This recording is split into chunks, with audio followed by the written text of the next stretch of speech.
YCP party నుంచి అధికార ప్రతినిధిగా కొత్తగా అధికార ప్రతినిధి అవతారం ఎత్తిన చామలక్కయ్య పాపం నిన్న చాలా గట్టిగా ప్రభుత్వాన్ని ప్రశ్నిస్తుందండి. ఎందుకంటే పొంగనూరులో ఒక చిన్న పాప 7 ఏళ్ల పాప మైనారిటీ బాలిక అక్కడ అదృశ్యం అయింది. దానికి సంబంధించి పోలీస్ కంప్లైంట్ ఇస్తే వెంటనే పోలీసులు కూడా కంప్లైంట్ తీసుకుని హుటాహుటిని ఇన్వెస్టిగేట్ చేశారు. కానీ దురదృష్టవశాత్తు ఆ పాప శవమై తేలింది.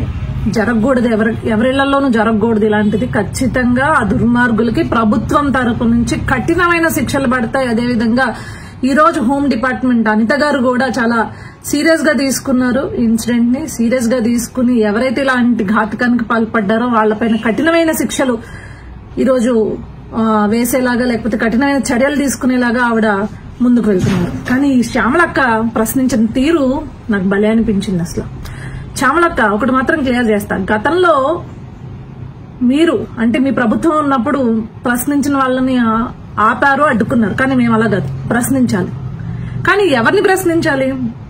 గతంలో మీ ప్రభుత్వం మొద్దు నిద్రపోయింది చూడు, అప్పుడు బయటకు వచ్చి ప్రశ్నించుంటుంటే ఎస్ కరెక్ట్ అయిన ఆడదాన్ని నువ్వు ఆడవాళ్ళ కోసం నిలబడ్డావు అని శభాషని మేము కూడా అనేవాళ్ళు.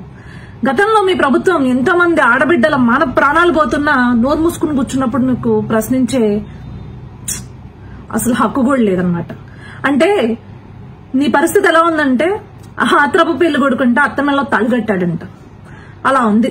కొత్త పదం వచ్చిన వెంటనే పాపము ఏదో మాట్లాడేయాలని చెప్పేసి మన ఘనమైన గత చరిత్రను మర్చిపోతే ఎట్లక్క? 4 ఇన్సిడెంట్స్ చెప్తాను. అక్కడ ఎంతో మంది ఆడబిడ్డలు మాన ప్రాణాలు కోల్పోయారు గత ప్రభుత్వంలో, అంటే గత 5 ఏళ్లలో. దాంట్లో ఒక్క 4 ఇన్సిడెంట్స్ చెప్తా. ఏ రోజు నువ్వు వచ్చి మాట్లాడావో నాకు ఒకసారి బయటకు వచ్చి చెప్పు. గతంలో మొత్తం రాష్ట్రం మొత్తం కూడా స్వతంత్రం వచ్చిందని చెప్పేసి సంబరాలు చేసుకుంటుంటే స్వతంత్ర దినోత్సవం రోజున నడి రోడ్డు పైన రమ్యశ్రీ అనే అమ్మాయిని పొడిచి చంపేశాడు అక్క ఒకడు. కనీసం అంటే కనీసం వైఎస్ఆర్సీపీ ప్రభుత్వం నుంచి ఒక్కడు కూడా బయటకు వచ్చి ఆ ఇన్సిడెంట్ గురించి మాట్లాడలేదు, దాని ఇన్వెస్టిగేషన్ గురించి మాట్లాడలేదు. ఎవడైతే చేశాడో నేరం చేశాడో ఆ నిందితుడికి కఠినమైన శిక్షలు వేస్తామని కూడా కనీసం చెప్పలేదు. ఆఖరికి ప్రతిపక్ష నాయకులు వెళ్లి పరామర్శించడానికి వెళ్దాము అనుకుంటే ఆపిన ప్రభుత్వం అక్క మీది. ఆ రోజు ఎందుకు బయటకు వచ్చి ఒక ట్వీట్ కూడా ఇలా? అప్పుడు ఆ ఆడబిడ్డది మానం కాదా? ఆడబిడ్డది ప్రాణం కాదా? యాడిపోయావు అప్పుడు? ఇంకొక ఇన్సిడెంట్ అక్క, నరసరావుపేటలో అనూష అనే ఒక ఆడబిడ్డని తనతో పాటు చదువుకున్న ఒక దుర్మార్గుడు తమరి కులానికి సంబంధించిన వాడే చంపేస్తే కనీసం ఒక్క ప్రెస్ మీట్ లేదక్క మన ముఖ్యమంత్రి గారి దగ్గర నుంచి, అప్పటి ముఖ్యమంత్రి జగన్మోహన్ రెడ్డి దగ్గర నుంచి. మరి ఆ రోజు ఆడబోయావక్క? ఆ రోజు ముద్దు నిద్రపోతుంది కదక్క ప్రభుత్వం, అప్పుడు ఎందుకు రాలేదక్క బయటకు ప్రశ్నించడానికి? అదేవిధంగా అనంతపురంలో స్నేహలత అనే అమ్మాయి ఉద్యోగం చేసుకోవడం కోసం వెళ్లి తిరిగి వెనక్కి వస్తుంటే ఆమెని కాల్చి నడి రోడ్డు మీద వదిలేస్తే సగం కాలిపోయిన శవాన్ని పట్టుకుని తల్లి తల్లడిల్లిపోతే తమరి ప్రభుత్వంలో పనిచేసిన మహిళా కమిషన్ వెళ్ళి అక్కడ సన్మానాలు చేయించుకుందక్క. ఏమైపోయిందక్క అప్పుడు?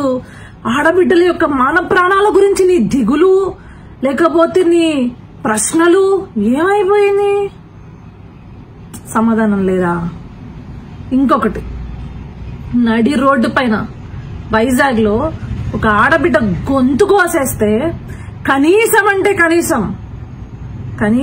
కనీసం తమరి ప్రభుత్వంలో ఉన్న మహిళా మంత్రులు ఏ రోజు బయటకు వచ్చి మాట్లాడలేదు. రాష్ట్రంలో ఇలా పరిస్థితి ఉంది, ఇలాంటివి చేస్తే కఠినమైన శిక్షలు పడతాయని చెప్పేసి ఏ రోజు కూడా కనీసం అంటే రెస్పాండ్ కూడా అవ్వలేదు కదక్క. మరి ఆ రోజు ఆడికి పోయావక్క? ఇలాంటి ఇన్సిడెంట్స్ గత 5 ఏళ్లలో కొన్ని వేల ఇన్సిడెంట్స్ ఉన్నాయి. వేల మంది ఆడబిడ్డల మాన ప్రాణాలు పోయాయి. దానికి సమాధానం చెప్పండి అంటే కనీసం మళ్ళీ చెప్తున్నా, బయటకు వచ్చి దాని గురించి చెప్పిన నాదుడే లేడు కదా ప్రభుత్వం నుంచి. మరి ఆ రోజు ఎందుకు ప్రశ్నించలేదు? ఈ రోజు ఎందుకు ప్రశ్నిస్తున్నావు? ప్రశ్నించాలి. ఎవరిని ప్రశ్నించాలి? మొద్దు నిద్రపోతున్న ప్రభుత్వాలని ప్రశ్నించు, అదేవిధంగా అలసత్వం వహిస్తున్న అధికారులను ప్రశ్నించు, పనిచేసే వాళ్ళని కాదు.